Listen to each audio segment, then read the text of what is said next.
the Ministry of Education at this time. And of course, the directive that they were given by the government that by this Thursday, they're expected to give new guidelines for the reopening of tertiary institutions. Now, this follows that directive issued by President Uhuru Kenyatta on Monday, compelling the ministry to give the way forward. But it is emerging tonight that almost all institutions of higher learning in the country may not be ready to conduct on-campus learning. Makori Ongechi reports on the university reopening dilemma and why students are likely to spend the rest of the year at home. Reopening colleges and universities in September as earlier planned is fast fading away and new options are slowly forming up. President Kenyatta's directive on Monday to the Education Ministry to offer fresh dates for reopening, perhaps providing a hint. Waziri wa Elimu, Profesa Magoha, waweze kupatia wazazi, waweze kupatia wanafunzi na watoto wetu wote vile tutaendelea na mambo ya elimu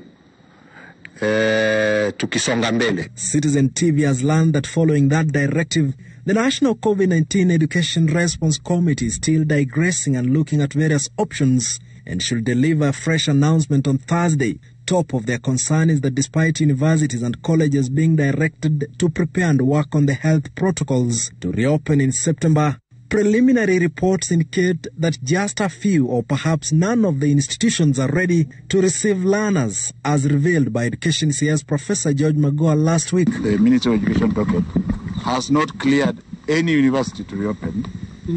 The nearest to be cleared is Strathmore University, and they had certain things to comply with. That based on the current rising numbers of the COVID-19 cases in the country, it will be impossible to reopen. Take, for instance, the University of Nairobi that hosts 10,000 students at its main campus, which sits at Nairobi's Central Business District, the epicenter of the novel coronavirus. Besides, a large chunk of the students operate from hostels outside the campus, interacting and mingling freely with members of the public in different estates. Universities have also raised concern over the age group of most of their staff.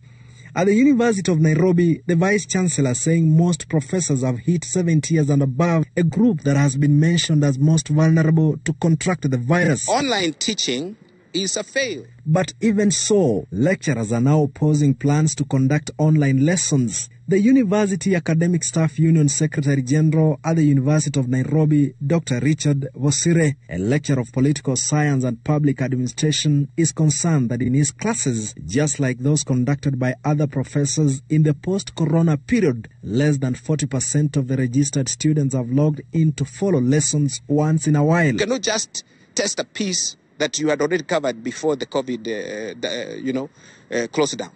So we are saying it will be compromised. In fact, I have even consulted with the organization that registers students who are our graduates, like the Veterinary Board and other boards, who have said they will not, at that point, recognize our graduates if we proceed in that manner.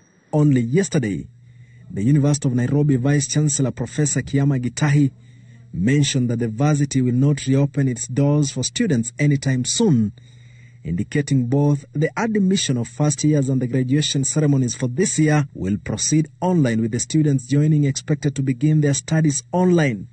Ahead of Thursday, when the Minister of Education is expected to give the new guidelines for the reopening of universities in the country, the issue of online learning seems to be a major concern, with lecturers now demanding that issue should be looked into keenly.